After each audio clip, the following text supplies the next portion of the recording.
ಕೈಗಳ ಶಕ್ತಿ ಹೆಚ್ಚು ಮಾಡ್ಕೊಳ್ಳೋದು ನಿಮ್ಗೆ ತಿಳಿದಿದೆಯೇ ಅಥವಾ ತೋಳ್ಬಲ ಹೆಚ್ಚು ಮಾಡ್ಕೊಳ್ಳೋದು ನಿಮ್ಗೆ ತಿಳಿದಿದೆಯೇ?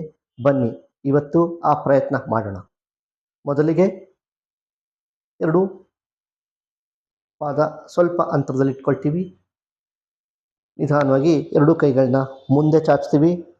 ಆ ಕೈಗಳನ್ನು ಸುತ್ತಾ ಹೋಗ್ತೀವಿ, ಅಂದರೆ ರೊಟೇಷನ್ ಮಾಡ್ತಾ ಹೋಗ್ತೀವಿ.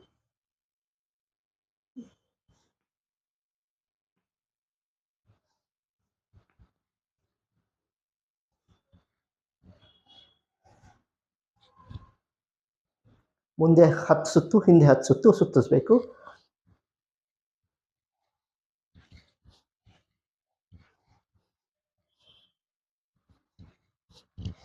ಈ ರೀತಿಯಾಗಿ ಅದಾದ ನಂತರ ನಿಧಾನವಾಗಿ ಬಲಕ್ಕೆ ಎಡಕ್ಕೆ ತಿರ್ಚಬೇಕು.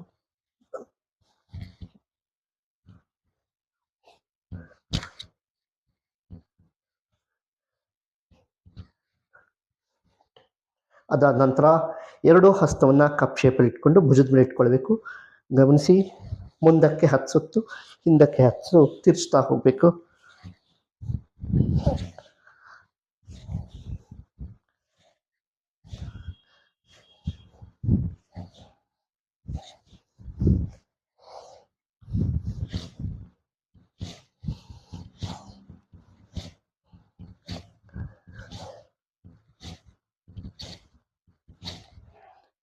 ಇದು ಮೊದಲಿಗೆ ಸರಳವಾಗಿ ಮಾಡುವಂಥ ವ್ಯಾಯಾಮ.